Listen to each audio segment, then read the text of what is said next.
Friends, आज के lecture में हम डिस्कस करने जा रहे हैं अपने चैप्टर सॉलिड स्टेट की वीडियो पार्ट 4 के बारे में। इससे पहले मैं आपको 3 वीडियो बना चुका हूं जिसमें हम द्विविमीय निविक संकुलन कंप्लीट कर चुके हैं। द्विविमीय निविक संकुलन को कंप्लीट कर चुके हैं। तो आज की इस वीडियो में हम पढ़ेंगे त्रिविमीय निविक संकुलन के बारे में, 3D क्लोज्ड पैकिंग के बारे में। तो ये लेक्चर स्टार्ट करते हैं आज का हमारा लेक्चर। और तो इसमें होगा क्या कि सबसे पहले मैंने आपको बताया था कि सबसे पहले हमने लिया था अवयवीकरण, फिर उससे बनाई थी हमने परतें। तो ये तो आया था एक विमीय निविक संकुलन संरचना में, एक विमीय निविक संकुलन संरचना में आया था, और ये आया था द्विविमीय। ठीक है, तो आज हम पढ़ेंगे जब विभिन्न परतों को आपस में जोड़ दिया जाता है तो हमें मिलता है त्रिविमीय निविक संकुलित संरचना। त्रिविमीय निविड संकुलित संरचना। मैं क्या कह रहा हूं कि जब हमने सबसे पहले लिया था एक अवयवीकरण, फिर अवयवीकरणों को आपस में जोड़ा था, पंक्तियां बनाई थी। जब पंक्तियों को आपस में जोड़ दिया तो लेयर परतें बनाई थी। अब हम परतों को आपस में जब जोड़ेंगे तो बनाएंगे त्रिविमीय संरचना। तो त्रिविमीय निविक संकुलन की डेफिनेशन क्या रही कि जब विभिन्न द्विविमीय निविक संकुलित संरचनाओं को आपस में एक के ऊपर एक व्यवस्थित कर दिया जाता है तो हमें त्रिविमीय संरचना की प्राप्ति होती है। अब किस प्रकार, जैसे द्विविमीय 2 प्रकार का था, वर्ग निविड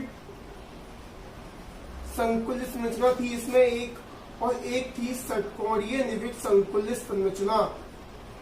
षटकोणीय निविड संकुलित संरचना, स्क्वायर क्लोज्ड पैकिंग स्ट्रक्चर और हेक्सागोनल क्लोज्ड पैक स्ट्रक्चर। तो अब हम द्विविमीय से ही तो त्रिविमीय बना रहे हैं, तो क्या करेंगे वर्ग निविड लेंगे उससे बनाएंगे, षटकोणीय निविड संरचना लेंगे उससे बनाएंगे। तो इस हिसाब से इसको भी हम 2 पार्ट्स में डिवाइड करेंगे। तो सबसे पहले देखें तो वर्ग निविड संकुलित संरचना से कैसे बनाएंगे। तो जब हमने वर्ग निविड संकुलित संरचना पढ़ी थी द्विविमीय में, तो वो क्या थी कि जब विभिन्न एक विमीय पंक्तियों को आपस में इस प्रकार जोड़ दिया जाता है कि प्रत्येक कण 2 लंबवत लाइनों का सदस्य बने, कि प्रत्येक कण 2 लंबवत लाइनों का सदस्य बने, तो वो तो कहलाया था वर्ग निविड संकुलित संरचना। अब आप थोड़ा ध्यान से देखना कि हम पढ़ क्या रहे हैं। द्विविमीय वर्ग निविड संकुलित संरचना से त्रिविमीय संरचना प्राप्त करना। Formation the 3D structure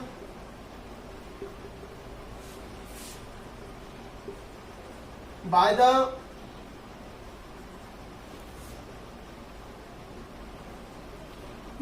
square closed pack structure।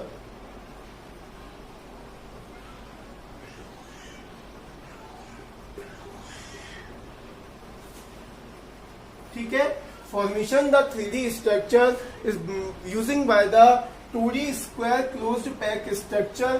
तो देखें, ये तो मैंने बनाया था द्विविमीय निविक संकुलित संरचना।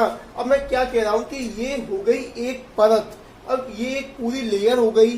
जब इस एक लेयर के ऊपर दूसरी लेयर लेके आएंगे तो बिल्कुल सेम इसी पैटर्न में आएगी।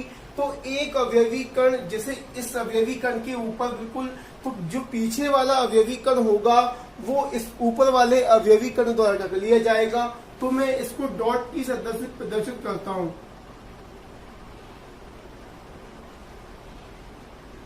ये मान के चले कि ये हो गई हमारी दूसरी लेयर जो हमने इसके ऊपर लगाई है।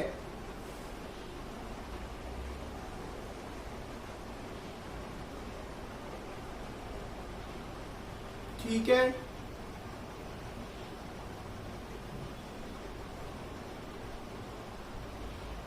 तो अब देखें कि होगा क्या।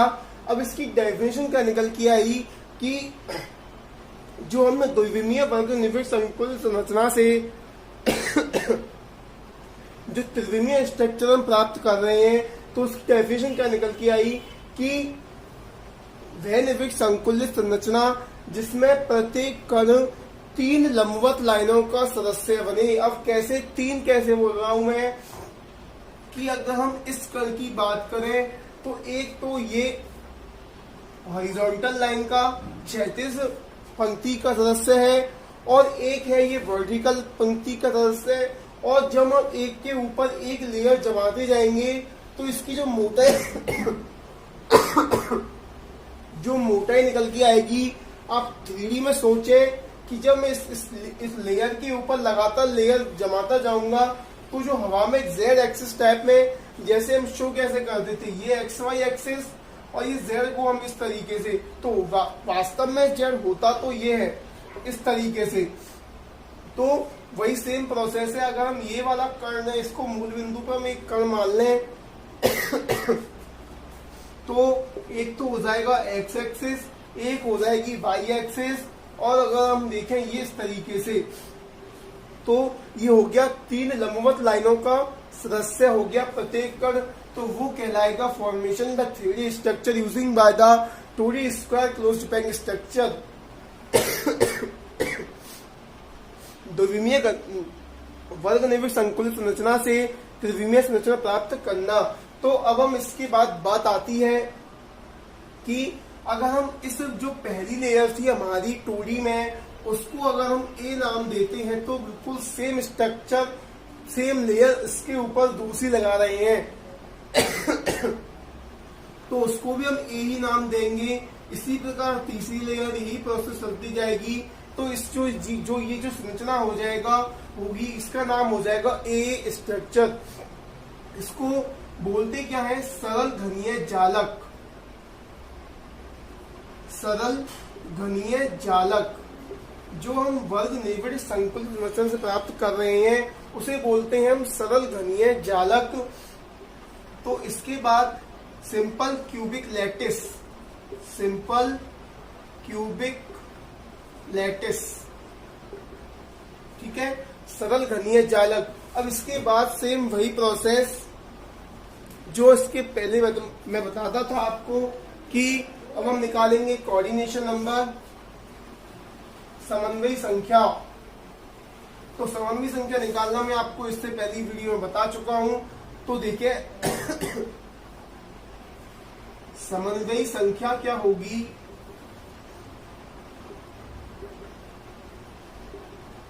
कोऑर्डिनेशन नंबर की कोई भी कण जितने अधिकतम कणों को स्पर्श करेगा, टच करेगा, वो इसकी समन्वयी संख्या होगी। अब देखें कि अगर इस कण की बात करें तो 1 2 3 4, 1 2 3 4 तो आपको दिख ही रहा है, पर ये स्ट्रक्चर 3D में है ना कि 2D में। तो एक इसके ऊपर और एक इसके पीछे वाली लेयर का हम बात करते हैं इसमें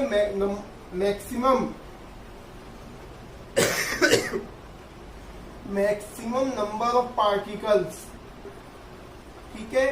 किसकी बात करते हैं हम, मैक्सिमम की बात करते हैं ना कि मिनिमम की। तो अधिकतम की जितनी भी कंडीशन बन सकती हैं उसकी हम बात करेंगे। तो अगर हम ये वाला कर लें तो 1 2 3 4 को तो आपको दिख ही रहा है, एक कण इसके ऊपर और एक कण इसके पीछे वाला, तो वो 6 कणों को स्पर्श करेगा तो इसकी समन्वयी संख्या हो जाएगी 6। इसके बाद ये हो गया हमारा। तो इसकी जो एग्जांपल इस प्रकार की जो स्ट्रक्चर किन किन तत्वों में पाई जाती है, एक तो हो जाता है पैलेडियम, एक हो जाता है मैग्नीज और दूसरा पोलोनियम, ठीक है। अब हमारा दूसरा टाइप आता है द्विमीय षटकोणीय निविड़ संकुलित संरचना से 3D स्ट्रक्चर प्राप्त करना। द्विमीय षटकोणीय निविड़ संकुलित संरचना से 3D स्ट्रक्चर प्राप्त करना। Formation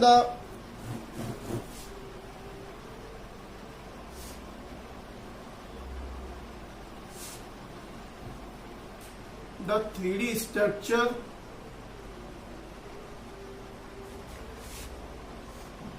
by the hexagonal close packed structure।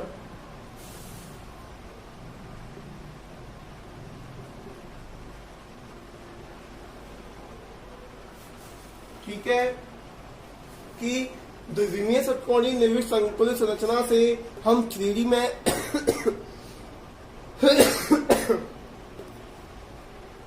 3D structure कैसे प्राप्त करेंगे। तो देखें कि मैंने आपको क्या बताया था कि जो द्विविमीय षटकोणीय निर्मित संकुलित संरचना में मैंने आपको जो स्ट्रक्चर बताई थी वो कुछ इस तरीके से बताई थी।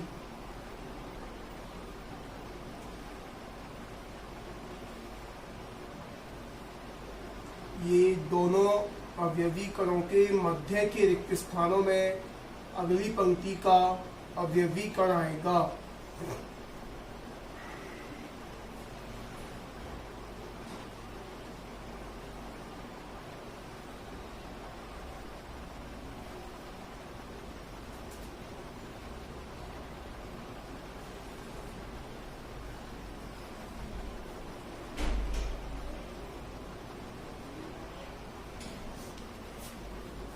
कुछ इस तरीके से, जैसे अगर मैंने इसको A नाम दिया है, इसको B, तो ये तीसरी जो हो जाएगा इसको A, इसको B। तो इस हिसाब से मैंने इसको AB स्ट्रक्चर कहा था।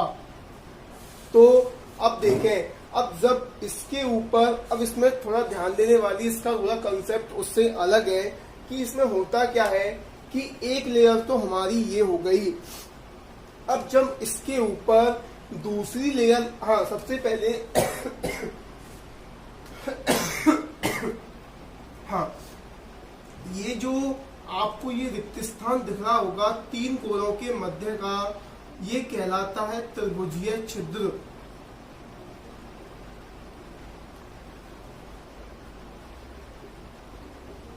ये कहलाता है त्रिभुजीय छिद्र। ये जो छिद्र होता है वो होता है 2D स्ट्रक्चर में, जबकि ये ओनली एक लेयर में उपस्थित है, तो ये जो छिद्र होगा वो कहलाएगा 2D स्ट्रक्चर में। तो अब देखें कि जब अगली परत के जो गोले आएंगे वो आएंगे इन त्रिभुजीय छिद्रों में। मैं क्या रहा हूं कि एक परत तो हो गई अपनी ये वाली, हम इसमें ऐसा नहीं करेंगे साहब ऐसे जमा दियो वो सेम जैसे पहले जमा हुआ में, ऐसा नहीं करेंगे यहाँ में। तो कैसे करेंगे कि जो त्रिभुजीय छिद्र, जो अगली परत की जो गोले आएंगे वो आएंगे त्रिभुजीय छिद्रों में। तो देखें, अब जब अगली परत के दूसरी परत के जो गोले आएंगे त्रिभुजीय छिद्रों में, तो इसमें दो नए प्रकार के छिद्रों का निर्माण और होगा। मतलब त्रिभुजीय छिद्र तो 2D स्ट्रक्चर में हो गए, और जब मैं इसको एक लेयर इसके ऊपर और लगा दूंगा तो वो स्ट्रक्चर बन जाएगी 3D में। तो 3D में जो छिद्र बनेंगे त्रिभुजीय छिद्रों की सहायता से, जो अगली परत के गोलों की सहायता से जो छिद्रों का निर्माण होगा वो होते हैं अष्टफलकीय छिद्र।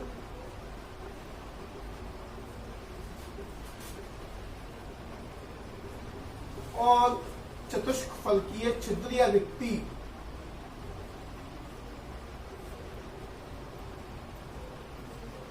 ऑक्टाहेड्रल वॉइड,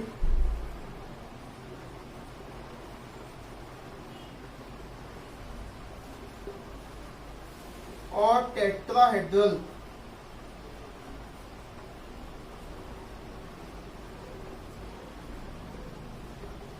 वॉइड, ठीक है कि ऑक्टाहेड्रल वॉइड और टेट्राहेड्रल वॉइड क्या हुआ कि जब एक द्विविमीय परत के ऊपर जब त्रिविमीय दूसरी परत जब आई, तो जो त्रिभुजीय छिद्र की 2D स्ट्रक्चर में थे वो चतुष्फलकीय और अष्टफलकीय छिद्र बन गए। अब होगा क्या कि पहली लेयर हो गई, पहली लेयर पर जब दूसरी लेयर आई ऐसे समझान देना वीडियो में।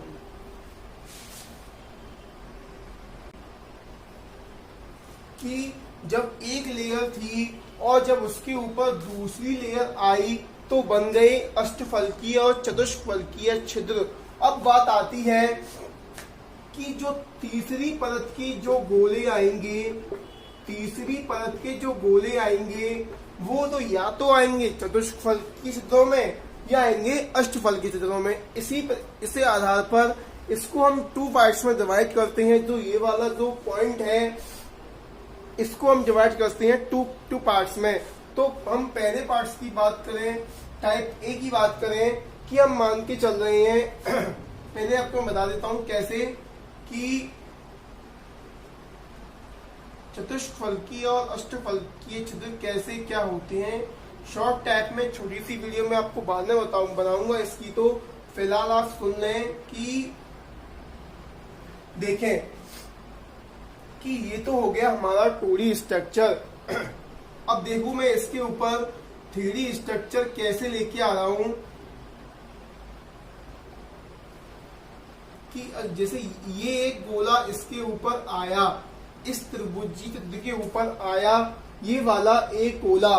तो यहां पर जब चार गोले हैं जिनमें से 3 गोले तो हैं एक परत के और एक गोला है दूसरी परत का, तो इन जो 4 गोलों के जो मध्य का रिक्त स्थान है वो कहलाएगा चतुष्फलकीय छिद्र। क्या कहलाएगा वो? चतुष्फलकीय छिद्र। अब देखें अष्टफलकीय छिद्र क्या होगा। अष्टफलकीय छिद्र होता है 6 गोलों के मध्य का रिक्त स्थान। तो देखें अगर गोला इस तरीके से आता है, इस वाली, अब देखें आप ये वाला रिक्त स्थान देखें, अलग से बनाता हूं मैं आपके लिए ये कि ये तो हो गए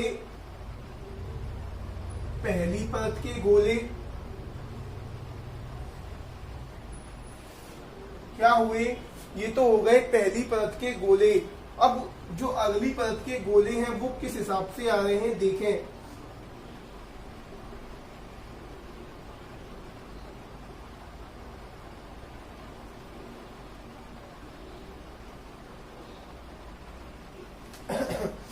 तीन पहली परत के और 3 दूसरी परत के गोले हैं, तो इन जो गोलों का जो मध्य का रिक्त स्थान कहलाएगा। तो स्टूडेंट्स इस तरह की संरचना आपको जैसे मैंने बताया था आपको कि क्या कहते हैं, जिसमें तीसरी परत के जो गोले हैं वो चतुष्फलकीय छिद्रों में स्थान प्राप्त करते हैं, उसे कहते हैं HCP संरचना, hexagonal close pack structure, close packed structure, षटकोणीय निविड़ संकुलित संरचना। क्या कहते हैं? Hexagonal closed pack structure, HCP संरचना। तो अब बात ये आती है कि हो गया कि जब बात क्या कह रहा हूं कि जब तीसरी परत के जो गोले हैं वो चतुष्फलकीय छिद्रों में स्थान प्राप्त करेंगे तो वो इस तरह की जो स्ट्रक्चर होगी उसे बोलेंगे हम HCP स्ट्रक्चर। तो अब बात आती है इसमें कोऑर्डिनेशन नंबर की। कोऑर्डिनेशन नंबर या फिर बोले समन्वयी संख्या। समन्वयी संख्या की वैल्यू क्या होगी? समन्वयी संख्या की वैल्यू यहाँ होगी 12। अब वो देखें कैसे कि आप अगर ये वाला कण देखें, बीच वाला जो मैंने लिया है कि एक कण के चारों तरफ 6 छिद्र जिनमें से 3 चतुष्फलकीय और 3 अष्टफलकीय है। तो अब देखें ये जो कण है ये कितने कणों को आपस में टच करेगा मैक्सिमम। तो 6 कण तो ये हो गए और 3 ये 6 और 6 12। तो भाई ये दूर दूर बनाए, इसका मतलब ये नहीं कि इसको टच नहीं करेगा, ये तो आपको एक समझाने के पर्पज से होता है। बाकी ये फर्स्ट लेयर है, ये सेकंड लेयर है, तो ये थर्ड लेयर है, ये एक दूसरे के साथ जुड़े हुए स्पर्श कर रहे हैं। तो ये वाला जो कण है वो अन्य 12 कणों से स्पर्श करेगा। तो हो गया यहाँ पर कोऑर्डिनेशन नंबर की वैल्यू हो जाएगी 12। अब बात ये आती है कि यहाँ पर हमने 3 कण ही क्यों माने हैं इस एक लेयर में। मैंने इसे 3 कण इसलिए माने जाते हैं यहाँ पर कि जैसा कि मैंने आपको बताया था कि जैसे अष्टफलकीय जो छिद्र होता है ऑक्टाहेड्रल वॉइड्स होती है, ये इसमें होता क्या है 3 लेयर ऑक्टाहेड्रल बनता कब है, जब 6 गोले आपस में व्यवस्थित होंगे, जिनमें से 3 गोले तो होंगे एक परत के और जो 3 ऊपर के जो गोले होंगे वो होंगे दूसरी परत के। तो इसमें होगा क्या, जैसे अब ये 3 गोले ये वाले हो गए और 3 गोले दूसरी परत के, और जब ये ऊपर तीसरा छठा गोला आएगा तो जब इन 6 गोलों के जो मध्य का रिक्त स्थान होगा वो कहलाएगा अष्टफलकीय छिद्र ऑक्टाहेड्रल वॉइड। ठीक है, तो अब बात आती है कि एक छिद्र में एक लेयर के मैक्सिमम 3 गोलों का ही तो योगदान रहा है। इसी चक्कर में हमने 3 गोले को एक लेयर मान के चला है एक तरीके से, क्योंकि समन्वयी संख्या के लिए हमें उन्हीं जो कण टच कर रहा है उसी की जरूरत होती है, इसलिए हमने समझाने के पर्पज से ये एक डायग्राम आपको बता दिया है। इसके बाद नेक्स्ट बात आती है कि अब एक पॉइंट तो हो गया जब तीसरी परत के गोले चतुष्फल के छिद्रों में स्थान प्राप्त करेंगे। अब बात करेंगे जब तीसरी परत के गोले अष्टफलकीय छिद्रों में। हाँ, इसके बाद एक और बात थी, जो इसके जो एग्जाम्पल है कि इस तरह की जो स्ट्रक्चर है वो किन किन तत्वों में पाई जाती है, वो हो जाता है बेरिलियम, मैग्नीशियम, जिप्सोनियम, टेल्यूरियम, है ना। और अब इसको हम जैसे हमने इसको ए नाम दिया है, इसको बी नाम देना पड़ेगा, और सेम स्ट्रक्चर ये वाली बनेगी तो इसको ए नाम देना पड़ेगा। तो इसके बाद जो स्ट्रक्चर निकल के आती है इसे ए बी स्ट्रक्चर भी बोल दिया जाता है। इसके बाद नेक्स्ट बात करते हैं हम नेक्स्ट टॉपिक की कि जब तीसरी परत के जो गोले हैं वो अष्टफलकीय छिद्रों में स्थान प्राप्त करते हैं तो होगा क्या, उस तरह की स्ट्रक्चर को हम बोलेंगे FCC या CCT, face centred cubic structure, या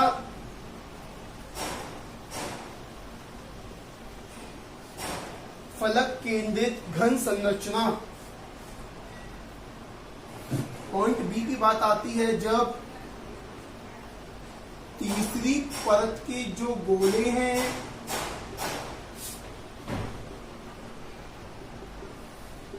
वो जाएंगे अष्टफलकीय छिद्रों में।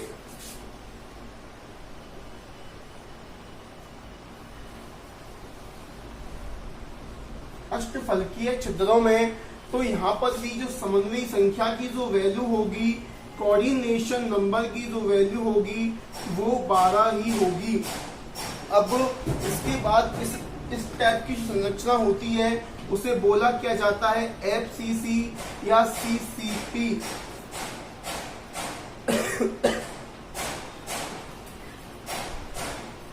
फेस सेंटर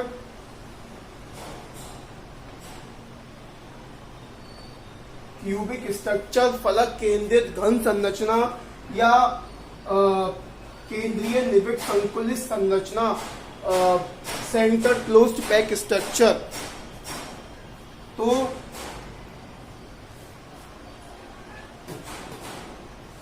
FCC का डायग्राम कैसे मैं क्या रहा हूं, वही सेम डायग्राम की बात करते हैं हम। एक हमने ये कण मान लिया जिसके चारों तरफ जैसे द्विविमीय निबिड़ संकुलन में वही 6 कण होते थे।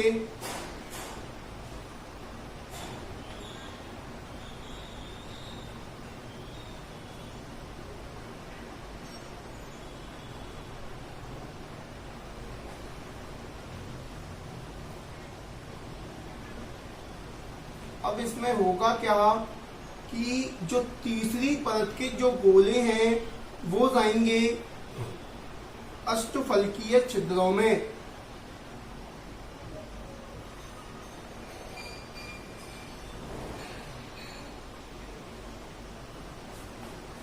ये यहाँ पर कण उपस्थित हैं, अवयवी कण।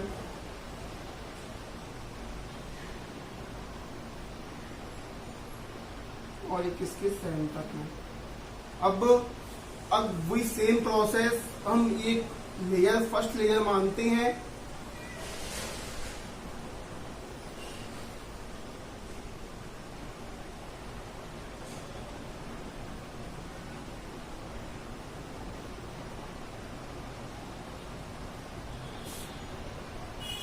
ये यहाँ पर थर्ड लेयर,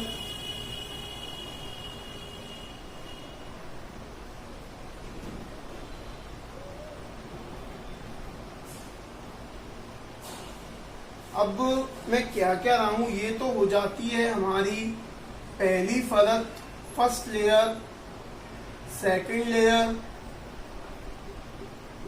और ये हो जाएगी तीसरी परत, थर्ड लेयर। तो जब पहली और दूसरी परत व्यवस्थित हुई तो बन गया ऑक्टाहेड्रल और टेट्राहेड्रल वॉइड्स।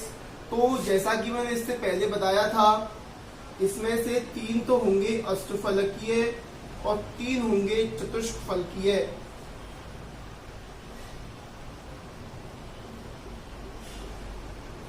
तो अगर मैं इनको टेट्राहेड्रल बोल दूं और इनको ऑक्टाहेड्रल बोल दूं, अष्टफलकीय,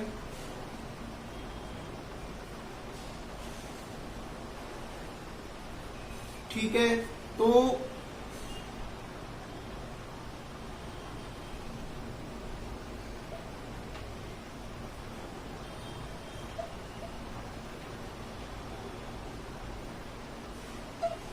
इस तरीके से जब पहली और दूसरी लेयर व्यवस्थित हुई तो जो पहली परत के गोले हैं वो चतुष्फलकीय चित्रों में स्थान प्राप्त कर गए, या ऐसा कह सकते हैं कि जब चतुष्फलकीय और अष्टफलकीय चित्रों का निर्माण हो गया।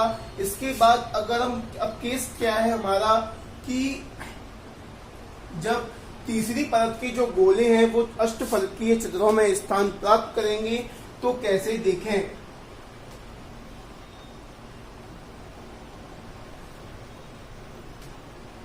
ये अष्टफलकीय चित्र था अपना, ये अष्टफलकीय में हो गया,